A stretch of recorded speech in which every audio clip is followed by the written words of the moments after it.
주하게 맞추어서 묵상 기도드림으로 주일 오후 찬양 예배를 하나님 앞에 올려드립니다.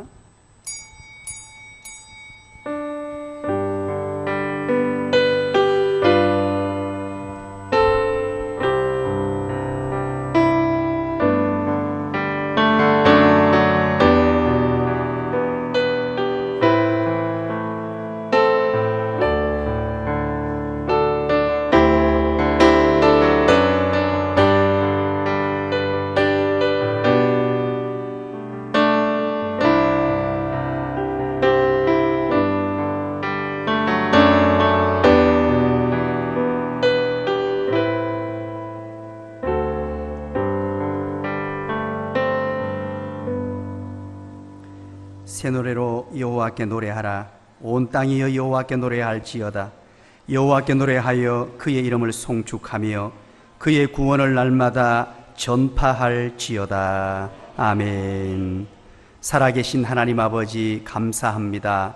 거룩하고 복된 주님의 날을 우리에게 허락하여 주시고 신실한 하나님의 사람들을 주일 오후 찬양 예배로 불러주셔서 하나님의 이름을 높여드리며 하나님을 경배하며 노래할 수 있도록 은혜 베풀어 주신 것 감사합니다. 저희들의 예배를 통하여 저희들의 찬양을 통하여 하나님 영광 거두어 주시옵소서. 찬양을 인도하는 우리 찬양팀 위에 한량없는 은혜와 복을 나리워 주시고 찬양 속에 임재하시는 하나님을 경험하는 복된 시간으로 인도하여 주시옵소서. 예수님 이름으로 기도드리옵나이다. 아멘.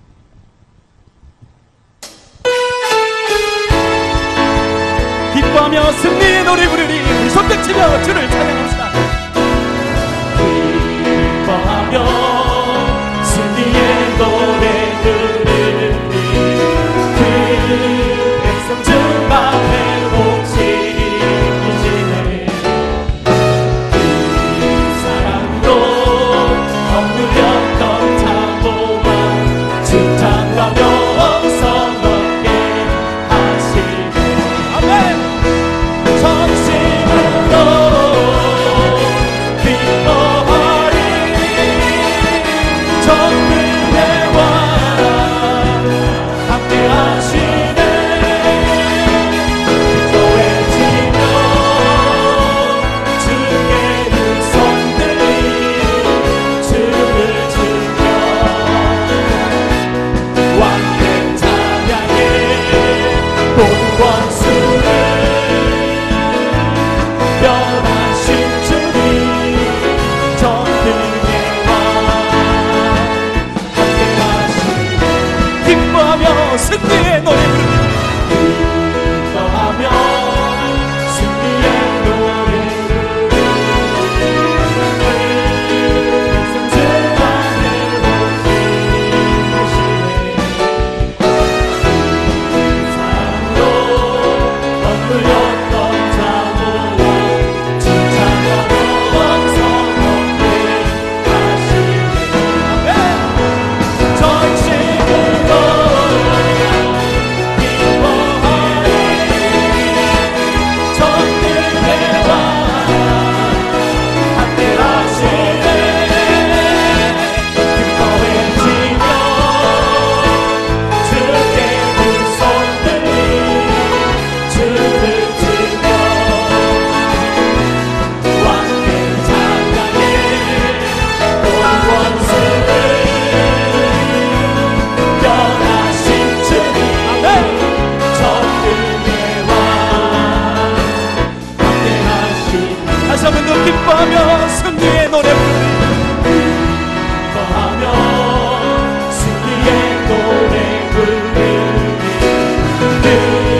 오시는 것 기뻐하리 전능대와 함께하시네 기뻐 외치며 주께 눈속들이 주를 주며 왕의 찬양해 모든 원수를 멸하신 주님 전능의 왕 함께하시네 비나는 주가 지으신 날 비나는 주가 지으신 날 기뻐하고 즐거워하세 오 비나는 주가 지으신 날 기뻐하고 즐거워하세 주님 기뻐하라 주님 기뻐하라 비나는 주가 지으신 날 비나는 주가 지으신 날 기뻐하고 즐거워하세 오 비나는 주가 지으신 날 기뻐하고 즐거워하세 주님 기뻐하라 주님 기뻐하라 비나는 주가 지으신 날 비나는 주가 지으신 날 기뻐하고 즐거워 아멘 오 비나는 주가 지으신 날 기뻐하고 즐거워하세 주님 기뻐하라 주님 기뻐하라 주를 기뻐하라 주를 기뻐하라 주를 기뻐하라 주를 기뻐하라 우리 모두 주님 앞에서 우리 모두 주님 앞에서 기뻐하며 주를 찬양 존귀하신 우리 주님을 기뻐하며 찬양하세 주님 기뻐하라 주님 기뻐하라 주를 기뻐하라 주님 기뻐하라 주를 기뻐하라 주를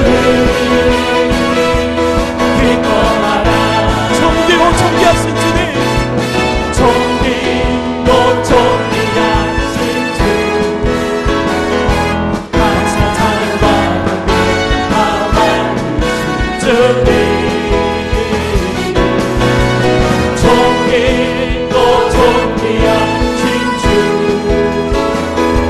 항상 찬양과 경배 감사하신 주님 찬양 할렐루야 찬양 할렐루야 보좌 위로 우리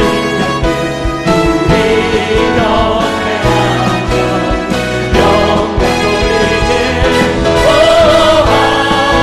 할렐루야 우리와 함께 영광 주 승리의 영상 만유의 주 존귀요 존귀하신 주님 존귀요 존귀하신 주 항상 찬양과 경배 다 받으신 주님 존귀요 존귀하신 주 항상 찬양과 경배 다 받으신 주님 찬양 할렐루야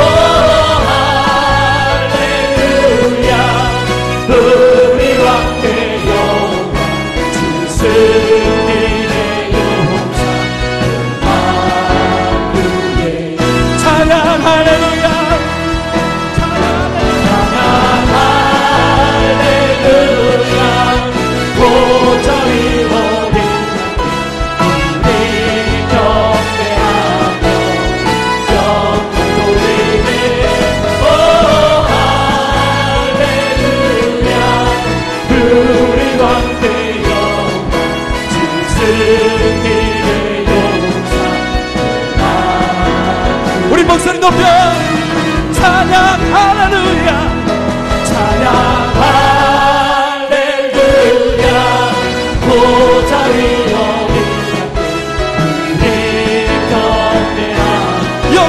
영광에 보좌에 앉으신 하나님께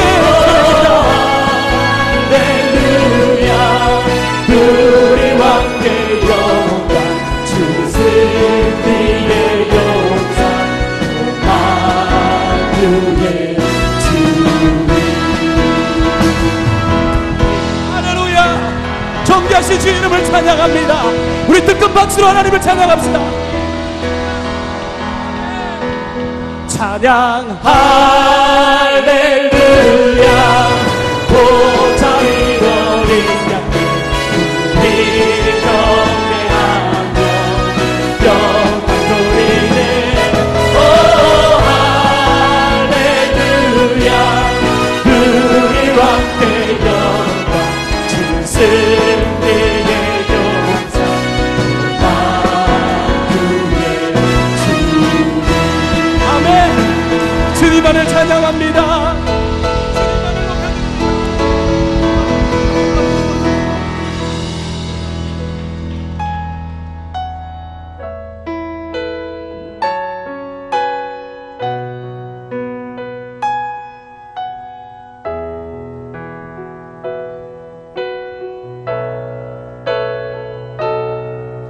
두 손 들고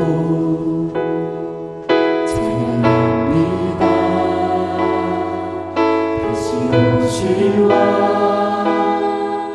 여호와께 모든 조만이 나를 다스리네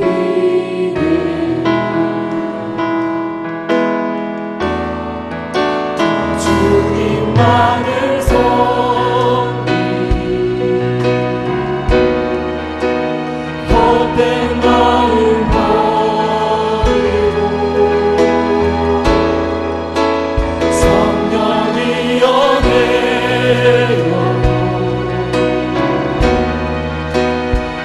충만하게 하소서 주님 앞에 내 생명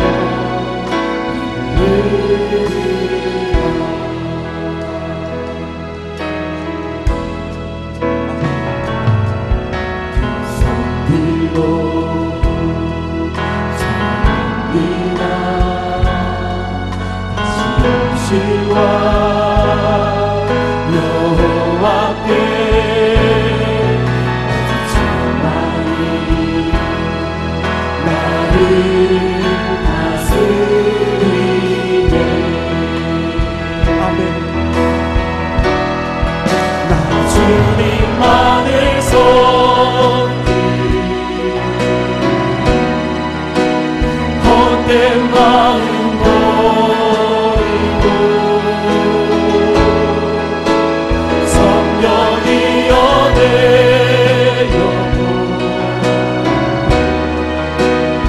충만하게 하소서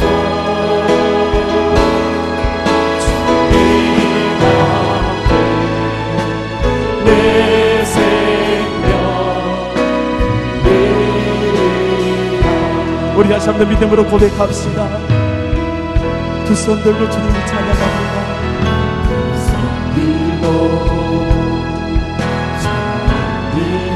다시 오실와 여호와께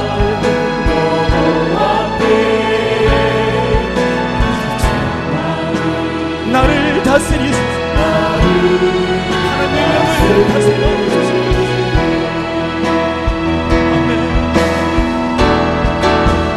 주님만을 섬기 헛된 마음 버리고 성령이여 내 영혼 충만하게 하소서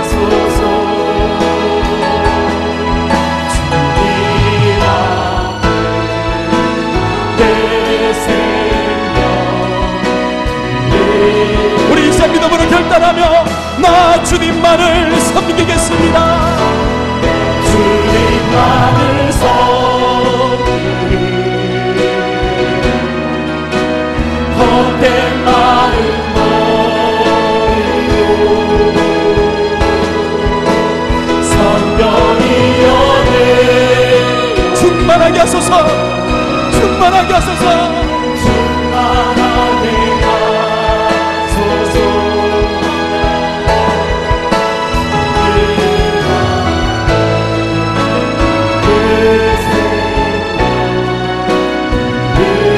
우리 자 두 손 높이 들고 나 주님만을 섬기리.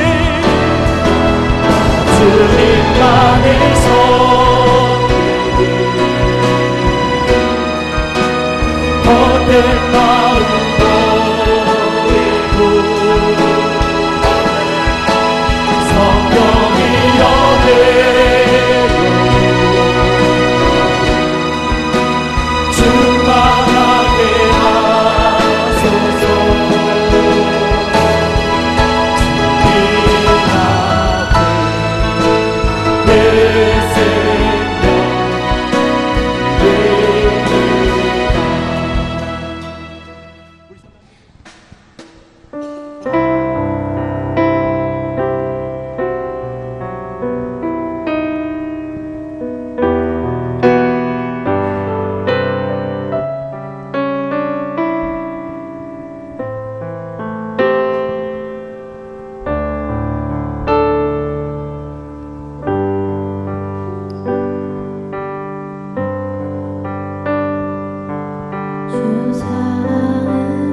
네.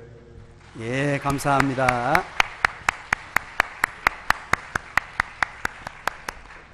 예, 우리 고동부 얼마나 듬직하고 잘하는지 오늘 반주도 전부 고동부와 같이 한 것 같아요. 참 잘했습니다. 우리 고동부를 위해서 더 많이 기도하겠습니다 하는 의미로 힘찬 박수 한 번 더 부탁드립니다. 감사합니다. 예, 우리 한번 기도하겠습니다. 하나님 아버지 고맙습니다. 오늘 거룩하고 복된 주님의 날, 특별히 오후 찬양 예배 시간에 우리 고동부를 통하여 영광 받으신 하나님 감사합니다. 우리 고동부 아이들을 붙들어 주셔서 지혜롭게 하시고 총명하게 하셔서 날마다 하나님의 은혜와 복을 마음껏 받아 누리는 그런 멋진 아이들로 성장하여 이 나라 민족을 빛낼 만한 위대한 하나님의 사람들로 우뚝 세워 주시옵소서. 이들을 지도하시는 모든 목자들 위해 하나님의 한량없는 은혜와 복을 나리워 주시고 우리 고동부 아이들을 가슴에 품고 눈물 뿌려 기도할 때마다 하나님의 성령께서 충만하게 하셔서 그 기도 그대로 응답되는 역사가 나타나게 하여 주시옵소서. 수고하시는 우리 부장집사님, 우리 담당 교역자, 모든 목자들, 어린아이 모든 한 명에 이르기까지 하나님의 은혜와 복을 받아 누리는 축복의 주인공, 기적의 주인공들로 삼아 주시옵소서. 하나님 앞에 나올 때 귀한 예물 드립니다. 우리 박종원 청년 11조 예물 드립니다. 유현빈 청년 11조 예물 드립니다. 행복한 가족 안에서 주님과 함께 동행하는 삶 살게 하심에 감사합니다. 무명으로 감사 예물 드립니다. 우리 김선희 집사님 건축원금으로 하나님 앞에 올려드립니다. 드린 모든 손길들마다 하나님 은혜와 복으로 가득가득 부어주시고 물질이 없어 남에게 꾸어러 가는 그런 삶이 되지 않도록 도와주시고 날마다 풍족한 삶 가운데서 하나님께 마음껏 드리고 가난한 이웃에게 마음껏 나누어 주고도 12광줄이나 남음이 있는 놀라운 은혜와 복으로 가득가득 부어 주시옵소서. 귀한 시간에 하나님의 말씀을 듣고자 합니다. 하나님 부족한 종을 세우셔서 말씀하실 때에 하나님의 영이 충만하게 임하여 주시옵소서. 예수님 이름으로 기도드리옵나이다. 아멘. 우리 하나님의 말씀입니다. 로마서 1장 1절 우리 한 절만 함께 살피겠습니다. 로마서 1장 1절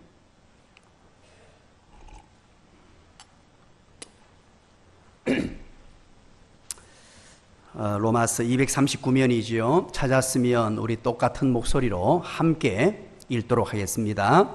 로마서 1장 1절 한 절만 읽습니다. 시작.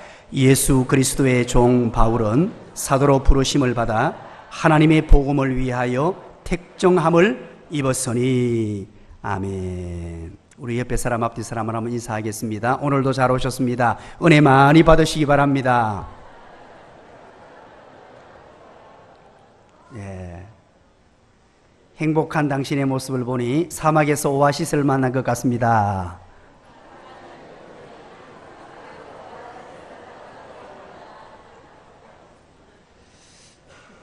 예, 감사합니다. 얼마 전에 TV 프로그램 가운데에 젊은 여성 동지 여러분들의 마음을 다 훔쳐갔던 그런 TV 프로그램이 하나 있습니다. 다 알고 계시네요, 벌써. 태양의 후예라는 프로그램이 있었습니다. 그 주인공이 꽃미남인데요. 아마 TV를 보시지 않고 늘 말씀과 기도에 불철주야 애시는 여러분들은 모를 수도 있는 사람입니다. 바로 송중기라는 그런 꽃미남 청년이 주인공이었습니다. 꽃미남으로 알았던 그가 어느 날 양복이 아니고 군복을 입고 나타났어요. 군복을 입고 군인으로 나타나서 그렇게 예쁘장한 청년이 대한민국 전체 여자들을 지켜줄 것 같다는 거예요. 군복을 딱 입고, 그것도 특전사 군복을 입고 나타나서 모든 아줌마들의 마음을 다 훔쳐가 버렸어요. 여러분, 그 유대위라고 그렇게 이름을 붙여놓았는데요. 이 군복의 힘이 얼마나 컸던가 하는 것입니다. 그냥 사복을 입혀놓으면 그렇게 예쁘게 보이고 그렇게 갸냘퍼 보이고 저랑 비슷하게 생겨가지고요, 얼마나 얼굴도 잘생겼는지. 야, 우리 청년들 보는 눈이 대단합니다. 그런데 그 갸냘편 청년이 군복을 입고 나타나서 헬기를 타고 다니면서 어려움을 해결하고 국가를 지켜나가는 모습 속에서 모두가 감동을 먹었죠. 그런데 그렇게 또 강인해 보이는 그가 자기 여자를 향한 그 애틋한 사랑, 한마디 한마디 말을 던지는 것이 명언이 되어가지고 다음날 되면요, SNS에서 난리 법석이 되어버렸어요. 여러분이 제복의 힘이라는 것은 굉장합니다. 우리가 제복을 입는 특별한 직업군을 가진 분들이 있습니다. 조금 전에 소개한 대로 군인들이고요, 그리고 경찰입니다. 제복을 입고 있으면 왠지 모르게 믿음직해 보입니다. 그리고 자기 스스로도 나는 군인이야, 나는 이 나라 이 민족을 지키는 사람이야, 나는 이 국방의 의무를 다함으로 내 가족을 지킬 거야. 경찰의 제복을 입은 사람들은 또한 이 시민의 안전을 위하여 내 한 몸 불살을 거야. 자기 자신이 군인임을 자각하고 자기 자신이 경찰임을 자각한 사람들은 생각이 달라집니다. 그런데 군에서 전역을 합니다. 군에서 전역을 하고 난 이후에 이제 1년부터 8년 차까지를 우리 청년들 뭐라 그러죠? 민방위 훈련을 받게 됩니다. 저도 민방위 훈련을 받은 경험이 있습니다. 똑같은 군복을 입고 있는데 민방위 훈련에 가보면요, 이게 참 기가 차고 매가 차고 순사가 칼을 찹니다. 길 가던 어린아이가 공을 차고요, 집에 있는 어린애가 기저귀를 찰 노릇입니다. 왜 그런 거 하니까 똑같은 군복인데 이 예비군이라는 타이틀이 주어지면요, 그분의 직업이 무엇인 줄 상관없습니다. 아무 길에서나 바지 가랑이를 내리고 소변을 봅니다.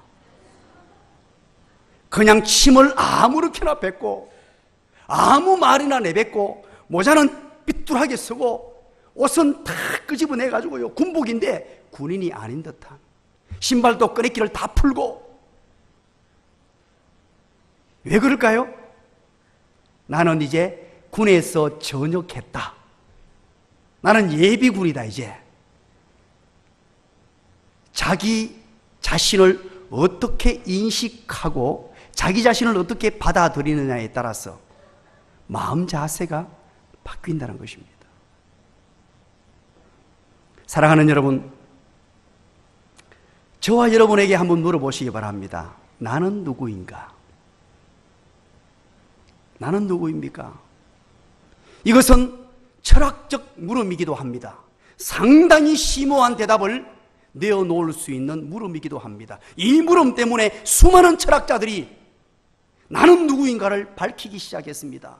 이 물음, 이 한 물음 가지고 평생을 헌신한 사람도 있고 연구한 사람도 있습니다. 과연 나는 누구인가? 나라는 사람은 도대체 누굴까? 내가 왜 존재할까? 나의 살아가는 삶의 이유가 뭘까? 내가 무엇을 위해 사는 것일까? 내가 어떻게 살아야 할 것인가?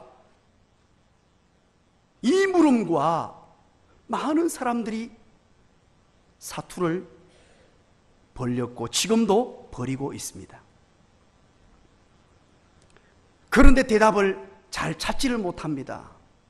그래서 저와 여러분이 잘 아는 이 소크라테스라는 유명한 철학자가 이렇게 우리에게 물음을 던지고 대답을 줬습니다. 다 같이 시작.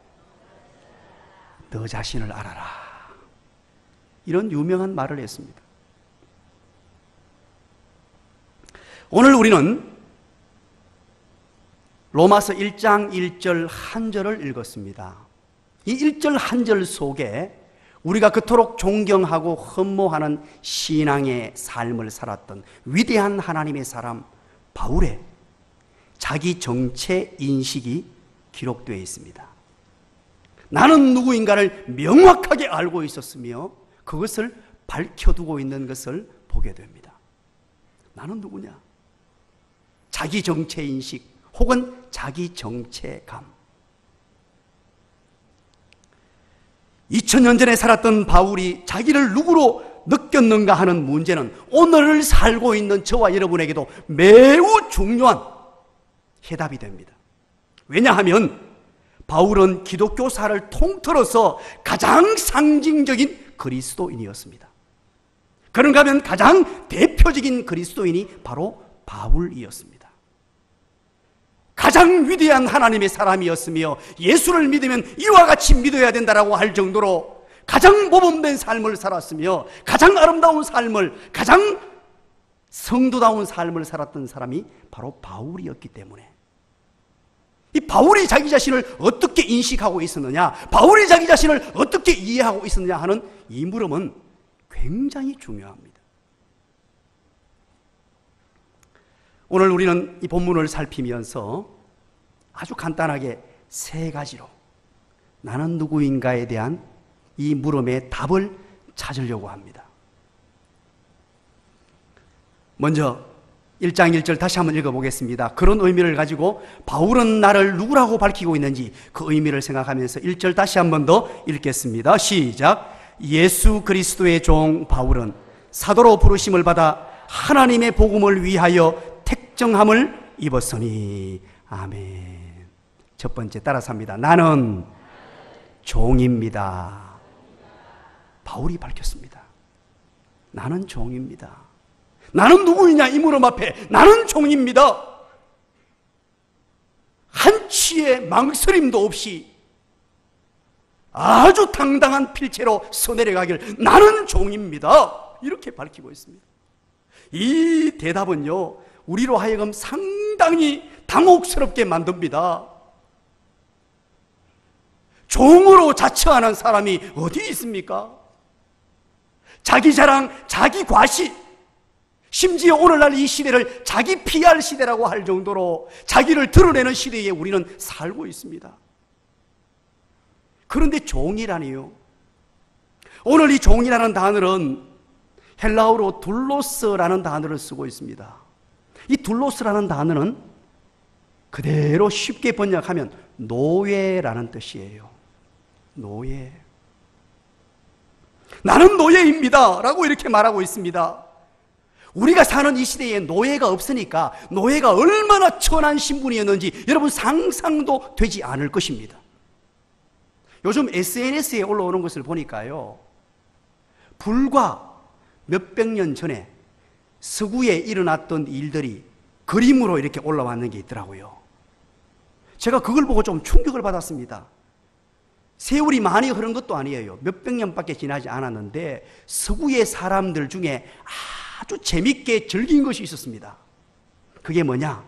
아프리카의 사람들과 아시아의 사람들을 데리고 가가지고 그리고 마치 동물원을 만들듯이 만들어 놓고 거기에 아프리카 사람들, 아시아의 사람들을 구경하고 살았더라는 거예요. 이런 놀라운 얘기를 해도 여러분들은 전혀 놀라지 않습니다. 여기에 아시아인이 아무도 없는 모양이지요. 사람 취급을 하지 않고 동물 취급을 하면서 구경했던 결과물들이 지금 나오고 있는 것을 보게 됩니다. 로마 시대의 노예, 이들은요, 정말로 인간다운 지위라고는 하나도 없었습니다. 노예로 있었던 사람들은 사람이 파는 시장이 개설되었어요. 돈을 주고 사고 해서 물건 취급을 받는 그런 존재들이었습니다. 옷은 그냥 빨가벗겨 놓고 인간 취급을 받지 못했습니다. 그리고 누구든지 돈만 지불하면요, 짐승처럼 그렇게 끌려가야 했던 존재들이 바로 노예였습니다. 노예는 공장의 기계처럼 하나의 생산수단에 불과했습니다. 그래서 이런 말이 있었습니다. 노예하고 당나귀는 똑같은데 당나귀는 말을 하고 노예는 말을 못한다. 얼마나 심각한 인권 유리를 당하는 존재들이었는지 모릅니다.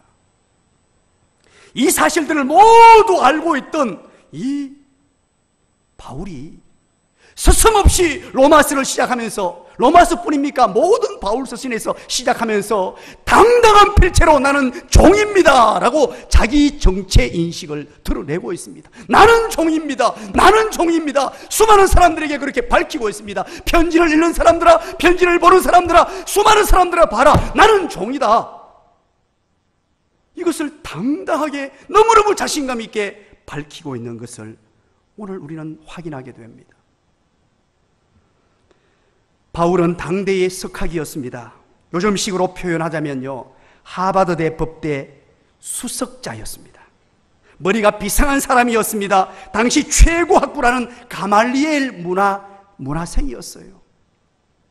가문으로 따져도 그 어떤 가문에게 뒤지지 않는 그런 출중한 가문이었고, 당시 소속된 당파로는요, 최고의 당파였던 바리새파에 소속된 누구나 다 고개가 끄덕여질 만한 위대한 사람이 바로 이 바울이었습니다.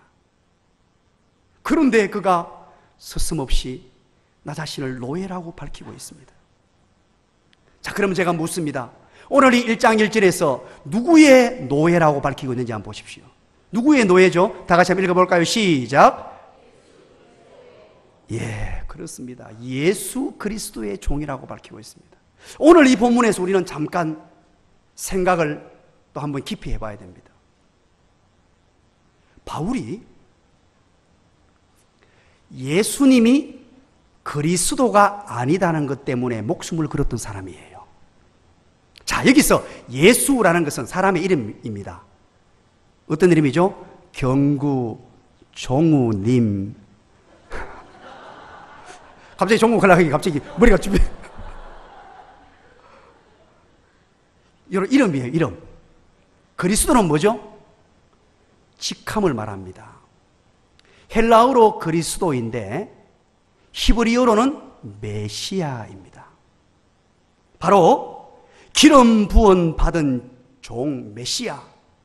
이스라엘 백성들이 그토록 기다려오던, 기다려오던 우리를 구원해 줄 기름 부음 받은 종 메시아.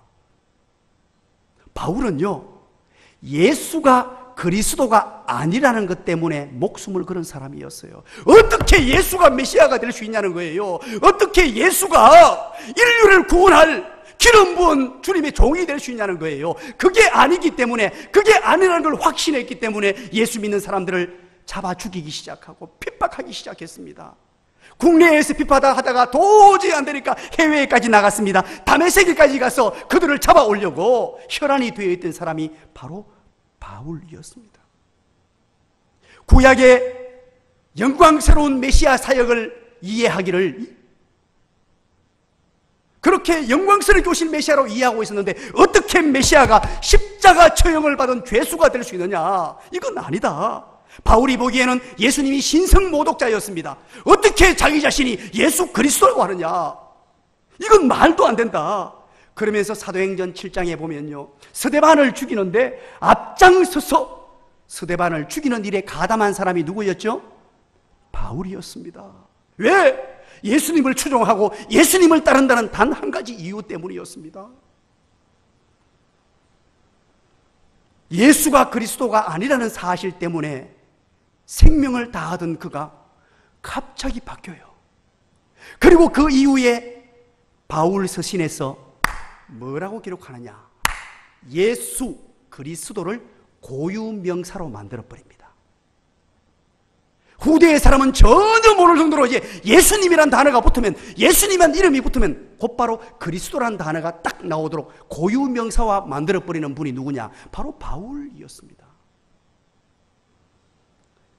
바울이 근본적으로 변화했으며 그의 삶 전체가 뿌리로부터 뒤흔들리고 변했다는 것을 우리에게 이야기해 주는 것이지요. 바울이 왜 변했습니까? 그 회심의 사건은 바로 다메섹 독상에서 예수님을 직접 만난 것이지요. 다메섹에서 예수님을 만났습니다. 예수님을 경험했습니다. 예수님을 체험했습니다. 그리고 나서 갈라디아서 1장 17절부터 18절에 가보시면 아라비아 사막에서 3년간을 예수님이 보내게 돼요. 아라비아 사막에서 회심 사건이 있은 이후에 아라비아 사막에 가서 3년간 있으면서 바울이 뭘 했겠어요? 다메섹에서 회심 사건을 경험한 이후에 과연 이분이 누구이냐? 이분이 누구이냐? 그리고 성경을 읽어내려가면서 구약을 읽어내려가기 시작합니다. 그러면서 그의 심령에 성령의 은혜가 임하기 시작하고, 오늘 보면 2절 한번 읽어볼까요? 2절 다 같이 읽겠습니다. 시작. 이 복음은 하나님이 선지자들을 통하여 그의 아들에 관하여 성경에 미리 약속하신 것이라. 아멘. 이 복음은 하나님이 선지자들을 통하여 그의 아들에 관하여 성경에 미리 약속하신 것이다. 아, 예수님은 선지자를 통하여 그의 아들에 관해서 구약 성경에 약속해 놓으신 바로 그분이구나. 구약 시대의 선지자가 오실 메시아라고 전거했던 바로 이분이구나. 성경을 읽어내려가면서, 창세기를 읽어내려가면서 복의 근원이 바로 예수 그리스도를 말씀하시는 것이구나. 이사야의 예언에 이새의 줄기에서 난 그분이 바로 예수 그리스도시구나. 베들레헴에서 탄생하신 그분. 구약 성경을 읽어내려가면서 드디어 그의 심령이 뜨거워지기 시작합니다. 감동을 경험하기 시작합니다. 3절을 보십시오. 그의 아들에 관하여 말하면 육신으로는 다윗의 혈통에 나셨고, 그럽니다. 그렇구나. 바로 다윗의 혈통으로 오신 그분, 육신은 다윗의 계보를 입고 오신 그분이 바로 예수 그분이시구나. 구약 성경에 이사야서를 통해서 예언해 놓았던 그분이 바로 이분이구나. 이사야 53장에 그가 찔리면 우리의 허물을 인하며 그가 상하면 우리의 죄악을 인함이라. 그렇구나. 우리를 위해서 십자가의 대속의 은혜를, 이 고난의 십자가를 짊어지신 분이 바로 내가 그토록 핍박했던 예수 그리스도구나. 내가 모르고 핍박했던 그가 바로 구약 성경에 예언해 놓았던 십자가의 고난을 짊어지신 그분이구나.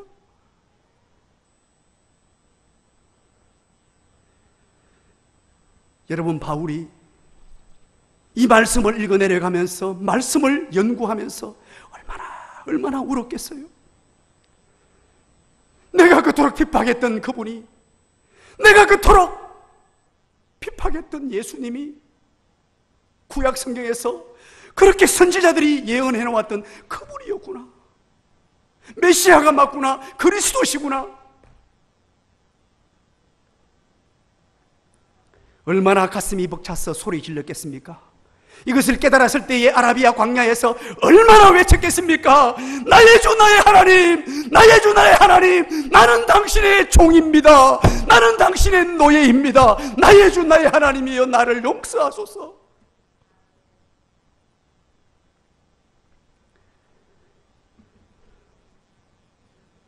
바울이 로마서를 이렇게 기록하면서도요, 복음이라는 얘기만 나오면은 어법을 무시할 정도로 흥분하는 것을 보게 됩니다. 바울은 철두철미하게 논리적인 사람이었어요. 논리적이고 얼마나 정확한 사람인데, 이 로마서 1장 1절부터는 바로 인사하는 내용이거든요. 인사를 쭉 하다가 이 복음이란 얘기가 1절에서 복음을 위하여 택정함을 받았다, 복음이란 얘기가 나와버리니까요, 갑자기 흥분해가 이 복음을 하고 복음을 설명하기 시작합니다. 얼마나 복음에 대해서 가슴이 뜨거웠던지, 얼마나 예수님에 대한 사랑이 뜨거웠던지, 얼마나 예수 그리스도 때문에 감격스러운 삶을 살았던지. 바울은 이 사실을 깨닫고 목 놓아 울었을 것입니다. 그래서 서슴없이 나는 예수 그리스도의 종입니다. 나는 종입니다. 바울이 가는 곳곳마다 수많은 고난을 당하면서도 이겨낼 수 있었던 이유가 뭐냐? 자기 정체 인식이 정확하기 때문입니다.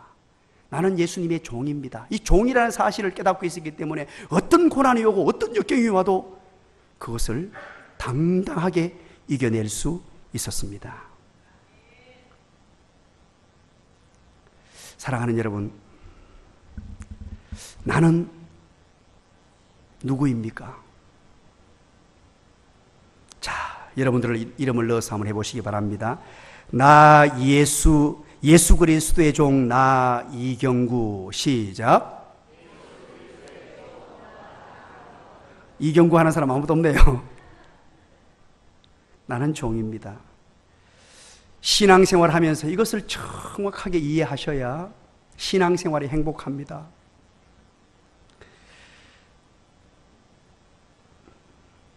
제가 부산에 있는 N교회에 초청을 받아서 설교를 하러 갔습니다. 부산시 동래구에 있는 N교회입니다. 새로운 목사가 부임해서 이제 먼저 계시던 목사님이 은퇴하시고 원로 목사님이 되시고 이제 젊은 목사님이 부임을 한 교회였습니다. 그래서 와서 설교를 좀 해달라 그래서 갔습니다. 기도하고 이제 준비하고 갔는데 제가 설교하러 올라가서 깜짝 놀랐습니다. 교회가 우리 교회보다 자그마한 교회인데 한 400~500명 되는 교회였어요.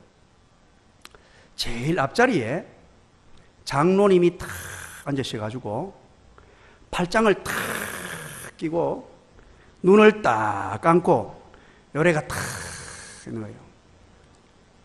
앞자리에 앉아있으니까 제가 이거 안 볼래? 안 볼 수가 없어요. 얼마나 당혹스럽고 저 같은 이렇게 부드러운 사람은요, 그 신경이 쓰이니까 설교를 못해요. 순간적으로 이걸 어떻게 하지? 그러다가 성령님 나를 충만하게 인도해 주세요. 그리고 지혜를 주세요. 하고는 기도하고는 설교 원고를 엎었습니다. 딱 엎고는 제가 부흥에 나가면 하는 재미있는 레파토리가 있어요. 유머죠. 그걸 한 20분 동안 했습니다. 또 하고 웃을 때까지 제가 또 하고 한 20분간 하니까 이제 눈을 뜨긴 뜨는데 그래도 설교는 제대로 안 들어요. 그래서 제가 설교를 마치고 다과를 하는 시간에 장로님! 지금 뭐 하는 겁니까 지금? 어떻게 이럴 수 있어요? 이렇게 얘기하고 싶었어요. 아이고 하면 다시 제가 그런데 온유겸손해가지고 그런 얘기를 절대 못합니다. 그래서 그 장로님을 만나 뵙고 또 와가지고요 저한테 얘기하는 투가 참 전달을 못하겠어요. 그런 분들이 있더라고요. 여러분 이거 웃어 넘길 얘기가 아닙니다. 목사를 무시하는 차원을 뛰어넘어서 어떻게 예배자의 자세가 그럴 수 있나요? 교회 안에 그래도 되는 분위기가 연출되면 안 돼요. 우리가 레위기를 살폈죠. 레위기를 살피면서 철저하게 죄된 부분은 차단하고 잘라내라는 하나님의 음성을 들었어요. 교회의 순결성과 순결함, 깨끗함, 거룩함을 보존하기 위해서 교회 안에 한국교회가 지금 이상한 분위기가 막 들어와 있어요. 그래도 되는 것처럼 어떻게 그럴 수 있나요? 예배 시간에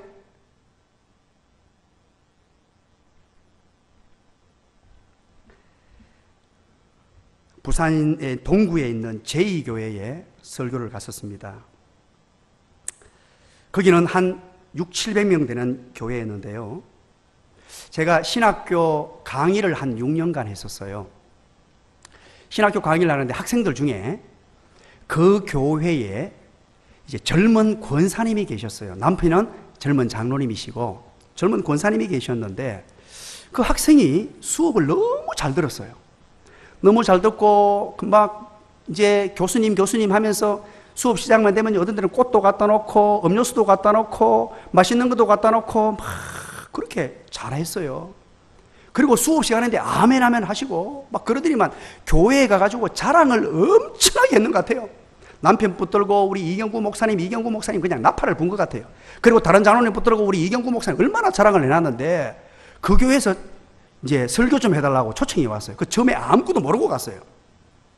그런데 참 특이한 것은 초청이 들어오면 보통 목사님에게 연락이 오잖아요. 목사님에게 전화가 안 오고 장로님에게 전화가 왔었어요.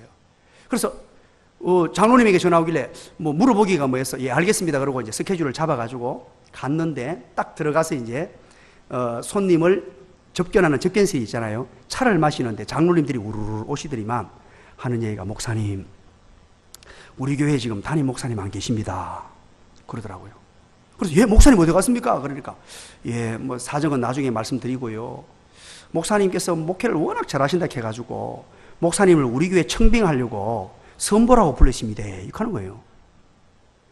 얼마나 부담됩니까? 저한테 물어보지도 않고. 그래가지고 그 순간에, 듣는 순간에 아이고, 머리가 쭉 비서더라고요. 큰일 났다 싶어가지고 집에 갈 수는 없고. 그래서 이제 있는 그대로 설교해야지 하고 올라갔습니다. 그 얘기를 듣고 올라가니까 굉장히 부담이 됐는데, 딱 올라가니까 교회가요, 한 분위기가 3파 정도로 나뉘었어요. 앞에서 설교자는 올라가 보면 바로 느끼거든요. 어떤 분들은 막 아멘 하려고 준비하고 있고요. 어떤 분들은 아예 설교를 안 들으려고 하고 있고, 어떤 분들은 잘하나 못하나 지켜보자 싶어가지고, 그래가지고 그날도 설교 원고를 덮었습니다. 설교를 마치고 났더니만 장로님들이 그 얘기를 합니다. 우리 교회가 생긴 이래로 설교를 가장 오래 했습니다. 아마 교회 역사가 한 60년 정도 된 것 같은데 설교를 2시간 반 했습니다. 아이고, 놀라주셔서 고맙습니다. 우리 청년들은 익숙할 텐데 보통 가면 한 5시간 하거든요. 청년들하고 가면 2시간 반 동안 정말로 제가 진심으로 말씀을 하나하나 풀어가면서 그렇게 설교를 했었어요. 그리고 내려와서 우리 장로님들에게 제가 간절히 부탁을 드렸습니다. 교회 분위기가 이러면 안 됩니다. 이건 교회가 아닙니다. 여러분, 왜 이런 자세가 될까요? 나도 모르는 사이에 나는 종이라는 사실을 까마득히 잊어버리고 내가 주인이 돼 있어요. 내 마음대로 해도 되는 것처럼 주인 되신 주님이 계시는 이 자리에서 주여라고 부르면서 나도 모르는 사이에 제가 너무너무 사랑하는 우리 나눔과 섬김의 교회 성도 여러분, 명심 또 명심하십시오. 저와 함께 우리 교회를 그런 분위기가 스며들도록 만들면 안 돼요. 우리 주님이 왕 되신 교회 안에서 겸손하게 모두가 종이 되어서 서로 섬기며 서로 나누어 주며,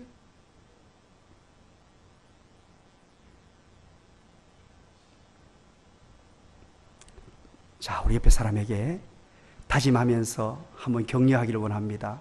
종이 되어 섬기겠습니다.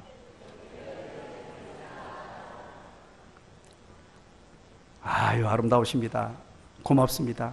우리 이경희 권사님 얼굴을 보니까요, 천사 얼굴 같아요. 2번째, 따라서 합시다. 나는 사도입니다. 사도로 부르심을 받았다라고 그렇게 오늘 본문에 얘기를 하죠. 이 사도라는 말은 원래 보내심을 받은 자라는 뜻입니다. 보내심을 받은 자. 본래 이 단어는 황제나 왕으로부터 특수한 임무를 띠고 그렇게 파견된 자를 지칭할 때 사용하는 단어입니다. 그러니까 이 대단한 사람이죠. 요즘에 흔히 쓰는 단어로 굳이 바꿀 수 있다면 대사입니다. 대사. 왕이 대사로 임명해가지고 그에게 모든 권한을 줘서 어떤 임무를 맡긴 자입니다. 사도 바울은 자기가 바로 하나님의 명령을 수행해야 될 대사임을 자각하고 알고 있었습니다. 여러분, 좁은 의미로서는 예수님의 12제자 같은 분을 사도라고 할 수 있겠지만, 넓은 의미에서는 주님의 부르심을 받은 우리 모두가 사도입니다. 어떤 의미에 그렇습니까? 바로 사도의 자격 요건이 있는데 예수 그리스도를 만난 사람입니다.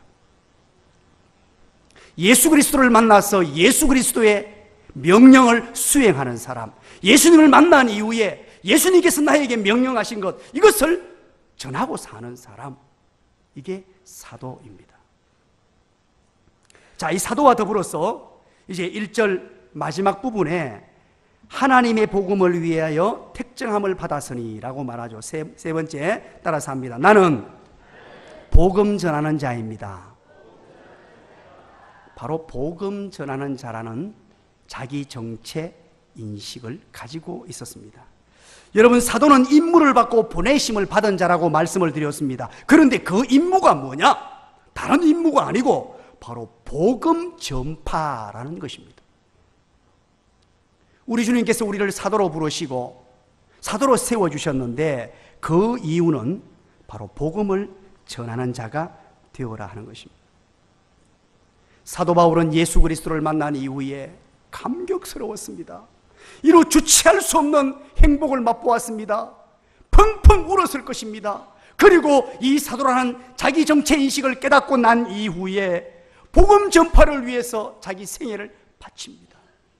결혼도 하지 않습니다. 1차 전도 여행, 2차 전도 여행, 3차 전도 여행을 하면서 세계의 방방곡곡을 누비면서 하나님의 복음을 위해서 자기 삶을 온전히 드리는 사람이 됩니다. 내가 누구인 줄 알았기 때문이에요. 내가 존재하는 이유는, 내가 살아가야 할 삶의 이유는 바로 하나님의 복음 전파다. 하나님이 나를 위해서 그렇게 부르신 거야. 내가 그 일 때문에 이렇게 생명을 가지고 있는 거야. 내가 이렇게 호흡을 하는 이유는 바로 복음 전거 때문이야. 이 사실을 확실히 알았기 때문에 다른 모든 시간이 아까웠던 것입니다. 결혼하는 시간도 아까웠고 결혼해서 아이를 낳는 시간도 아까웠습니다. 그래서 온전히 하나님의 복음만을 위해서 살아가고자 자기의 삶을, 모든 자기의 삶을 송두리째 복음을 위해 헌신했던 바울입니다. 말씀의 결론을 맺고자 합니다. VIP 153 미션이 시작되었습니다. 여러분, 우리가 왜 매년 이렇게 이것을 정하고 함께 하자고 독려하고 VIP 153 미션, 153 미션, 153 미션, 사랑하자, 섬기자, 인도하자, 고함 지르고 사랑방에 또 가가지고 대신자 작정하라고 전부 나누어 드리고 기도 때마다 기도하고 왜 그렇게 합니까? 우리의 존재 이유가 그것이기 때문이에요. 우리를 부르신 이유가 그것 때문이에요. 그래서 여러분, 혼자 내버려두면 이 사명 감당하기에 어려움을 당할 수 있으니까 교회적으로 우리가 도우면서 협력하여 하나가 되기 위하여 온 교회가 똘똘 뭉쳐서 이 사역에 헌신합시다. 우리의 존재 목적이 이것이니 우리가 이렇게 선포할 때 함께 달려갑시다. 혼자 가면 외롭고 힘드니 손에 손을 맞잡고 이 사명을 위하여 달려갑시다. 그렇게 해서 달려가는 거예요. 여러분, 낙오자가 되지 마시기 바랍니다. 뒤처지는 자가 되지 마시기 바랍니다. 태신자 작정은 다 하셨나요? 혹시 안 하신 분 있으시면 오늘 중으로 나가시면서 다 기록을 하십시오. 작은 순종에서부터 큰 역사가 나타나는 것입니다. 교회의 공동체에 우리를 한번 맡겨보십시다. 이번 기회에 한번 해보자. 하면 된다. 하나님이 명하신 일인데 하고 달려가 보십시다. 어떤 분은 이런 분이 있더라고요. 목자분이 그런 얘기를 합니다. 목사님, 저는 태신자가 5년째 똑같습니다. 그런 얘기를 해요. 5년 동안 안 바뀌고 똑같아요. 그것도 괜찮은 일입니다. 여러분, 5년 동안 한번 푹 기도로 구워 삶아 나왔으니까요, 고구마가 푹 익으면요 결국은 우리가 먹게 됩니다. 괜찮아요. 그리고 아무리 태신자를 정해서 전도해도 안 돌아와도 괜찮습니다. 왜인 줄 아십니까? 하나님께서 예비된 영혼, 준비된 다른 영혼을 또 보내주세요. 우리가 할 일은 다만 최선을 다하는 것뿐이에요. 하나님의 성령께서 그분을 구원하시는 것이지 우리가 구원해 줄 수 있는 건 아니에요. 단지 그러나 우리는 복음의 열정을 가지고 우리의 사명 감당하는 일에 게으르지 않고 최선을 다하여 달려가는 것입니다. 이 일에 헌신하기를 원하시는 분은 아멘. 헌신 안 할 분들은 노멘. 노멘 아무도 없으시네요. 한번 해보십시다. 오늘 우리는 로마서 1장 1절 한 절의 말씀을 가지고서 우리의 정체감을 확인했습니다. 나는 누구인가? 나는 종이라고 했습니다. 나는 사도라고 했습니다. 나는 복음 전하는 자라고 했습니다. 이 사실을 우리가 깊이 인식하고 자각하여 무엇을 위해 어떻게 살 것이냐, 다시 한번 결심하고 달려가는 저와 여러분의 삶이 되시기를 주님의 이름으로 간절히 축원합니다. 하나님 고맙습니다. 감사합니다. 오늘도 복된 시간 우리에게 허락하여 주시어서 하나님이 택한 백성으로 삼아주신 것만 해도 너무 고맙고 감사한데 이렇게 우리 주님의 복음을 전달하는 자로 세워주시니 감사합니다. 웬 은혜입니까? 웬 사랑입니까? 이 사명 잘 감당하여 행복과 기쁨이 가득한 삶을 영위하게 하시고 이 사명 잘 감당하여 이 땅을 살아가면서도 하나님이 주시는 은혜와 복을 마음껏 누리며 살아갈 수 있는 복된 하나님의 사람들 되게 하여 주시옵소서. 예수님 이름으로 기도드리옵나이다. 아멘.